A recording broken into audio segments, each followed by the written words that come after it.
संत ज्ञानेश्वर महाराज संजीवन समाधी सोहळ्याच्या निमित्तानं आळंदीमध्ये भाविकांची गर्दी झाली आहे। माऊलींच्या 729व्या संजीवन समाधी सोहळ्याच्या निमित्तानं आळंदी गजबजलेली आहे। पहाटे माऊलींच्या संजीवन समाधीवर पवमान केल्यानंतर मंदिर भाविकांना दर्शनासाठी खुलं करण्यात आलंय। रणजित जाधव आमचे प्रतिनिधी आमच्या सोबत आहेत। रणजित, कसा सोहळा अनुभवत आहे?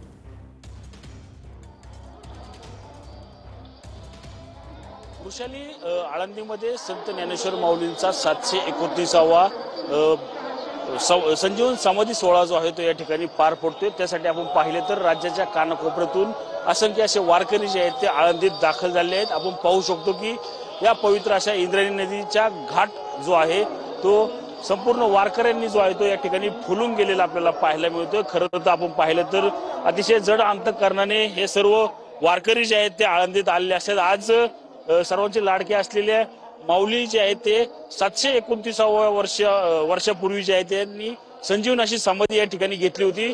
त्याच्यासाठी असंख्य वारकरी जे आहेत ते आता आळंदीमध्ये दाखल झालेले पाहायला मिळतात। आपण पाहू शकतो की इंद्रायणी घाट जो आहे तो संपूर्ण वारकऱ्यांनी फुलून गेलेला पाहायला मिळतोय।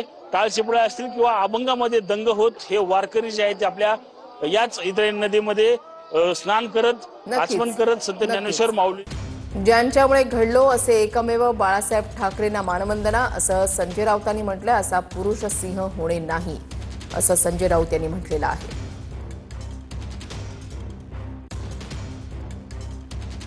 संजय राऊत यांनी ट्विट केलेलं आहे। त्यांनी असं म्हटलंय की ज्यांच्यामुळे मी घडलो असे एकमेव शिवसेना प्रमुख बाळासाहेब ठाकरेंना मानवंदना, असा पुरुष सिंह होणे नाही। मराठी माणसानं एकजुटीनं राहावं आणि महाराष्ट्र शत्रूंशी लढावे, हीच त्यांना आदरांजली। साहेब, जय महाराष्ट्र।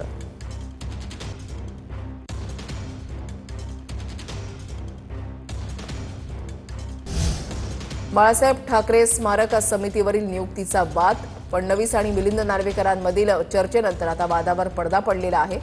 शिंदेंच्या सामंजस्य भूमिकेमुळे ही नियुक्तीचा वाद मिटलेला आहे। शिंदेंच्या आमदाराचा समितीमध्ये समावेश करायला उद्धव ठाकरेंचा विरोध होता। पक्षफुटीनंतर गेलेला आमदार समितीमध्ये नको, ठाकरेंची भूमिका असल्याची सूत्रांची माहिती। अखेर कट्टर शिवसैनिक शिशिर शिंदेंना देवेंद्र फडणवीसांकडून संधी देण्यात आलेली आहे। निवृत्ती बाबर आमचे प्रतिनिधी अधिक माहिती देतील। निवृत्ती, नक्कीच वृषाली, आपण पाहतोय की काल उद्धव ठाकरे यांची बाळासाहेब ठाकरे राष्ट्रीय स्मारक समिती याच्यावरती अध्यक्षपदासाठी नेमणूक करण्यात आली। तर मुख्यमंत्री असताना त्यांनी राजीनामा दिला होता, परंतु शिंदे सेनेच्या एका आमदाराचा समावेश स्मारक समितीमध्ये करून घ्यावा असा एकनाथ शिंदे आग्रही होते, परंतु याला उद्धव ठाकरे यांनी विरोध केला आणि या विरोधानंतर बाळासाहेब ठाकरे यांचे कट्टर शिवसैनिक असलेले शिशिर शिंदे यांना संधी देण्यात आली। परंतु आमदाराला संधी देण्याविषयी उद्धव ठाकरेंनी विरोध केल्यानंतर एकनाथ शिंदेने देखील मवाळ भूमिका घेतली आणि त्यानंतर मुख्यमंत्री देवेंद्र फडणवीस आणि ठाकरे सेनेचे आमदार मिलिंद नार्वेकर यांनी चर्चा करून शिशिर शिंदे यांना संधी देण्याचा निर्णय जो आहे तो मुख्यमंत्र्यांनी घेतला आणि त्यानंतर शिशिर शिंदे यांना संधी देण्यात आली। त्याचसोबतच भाजपचे आमदार पराग आळवणी यांना देखील संधी देण्यात आलेली आहे। ही समिती जी आहे त्या समितीला एकूण 5 वर्षाचा अध्यक्षपदासाठी कालावधी असणार आणि इतर सदस्य जे आहेत या सदस्यांना देखील 3 वर्षांचा कालावधी असणार आहे। परंतु आपण पाहतोय की 2020 साली जेव्हा मुख्यमंत्री म्हणून उद्धव ठाकरे झाले त्यावेळेस मुख्यमंत्री म्हणून उद्धव ठाकरे यांनी स्मारक समितीच्या अध्यक्षपदाचा राजीनामा दिला होता आणि त्यानंतर पुन्हा आता त्यांच्या अध्यक्षपदी वर्णी लागलेली आहे। परंतु अध्यक्षपदी वर्णी लागत असताना एक शिंदे सेनेचा आमदार जो आहे तो सदस्यामध्ये असावा असं एकनाथ शिंदे आग्रही होते, परंतु फुटून गेलेले आमदार आमच्या स्मारक समितीमध्ये नकोत अशी भूमिका जी आहे ती उद्धव ठाकरेंनी घेतली होती। त्यामुळे नक्कीच धन्यवाद निवृत्ती दिलेल्या सविस्तर माहितीसाठी। ब्रेक नंतर आपल्या सर्वांचं पुन्हा एकदा स्वागत। मुख्यमंत्र्यांचे मामे भाऊ आल्हाद कलोती पहिल्यांदाच निवडणुकीच्या मैदानामध्ये उतरलेत। चिखलदरा नगर परिषदेच्या निवडणुकीसाठी आल्हाद कलोतींनी अर्ज दाखल केलेला आहे। मुख्यमंत्र्यांचे मामे भाऊ निवडणुकीच्या रिंगणामध्ये असल्यानं आता चिखलदरा नगर परिषदेच्या निवडणुकीकडे सर्वांचं लक्ष लागलंय। अमरावतीमध्ये नगर परिषद आणि नगरपंचायतीसाठी माहिती तुटलेली आहे। अमरावतीमध्ये भाजप स्वबळावर निवडणूक लढणार आहे। भाजपकडून नगराध्यक्षपदाच्या 12 उमेदवारांची यादी जाहीर झाली आहे। पाहिजेत सुरुवात करूयात एका राजकीय बातमीनं।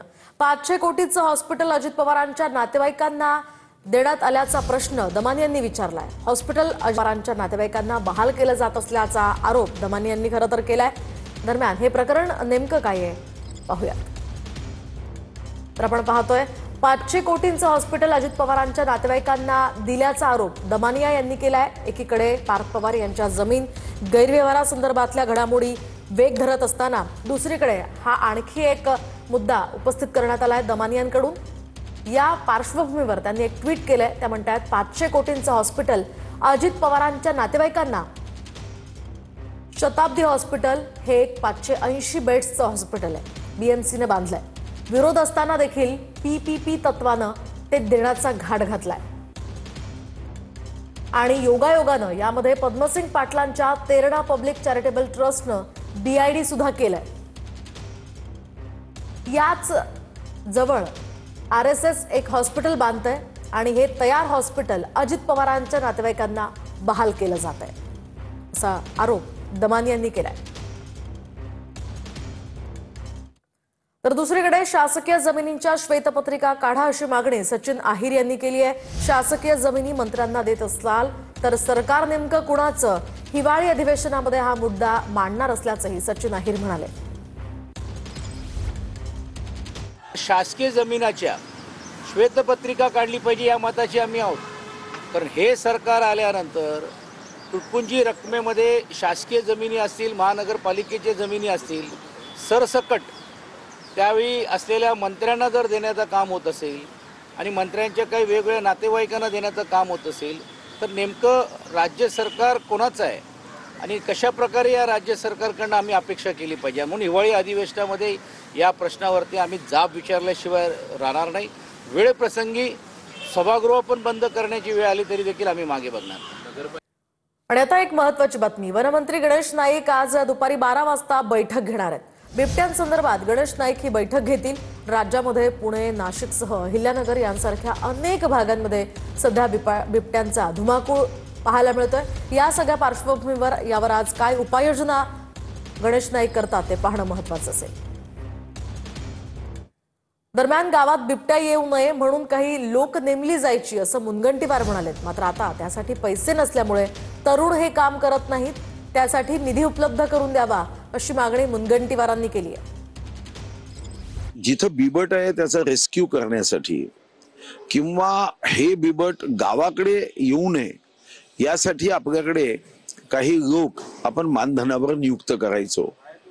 पण आज त्याच्यासाठी मात्र पैसे उपलब्ध नाही आणि काही अंशी त्याचाही एक परिणाम होतोय की त्यांना पैसे उपलब्ध नसल्याने काही लोक अतिशय कमी पैशामध्ये काम करायचे पण आता तेही काम करत नाहीये.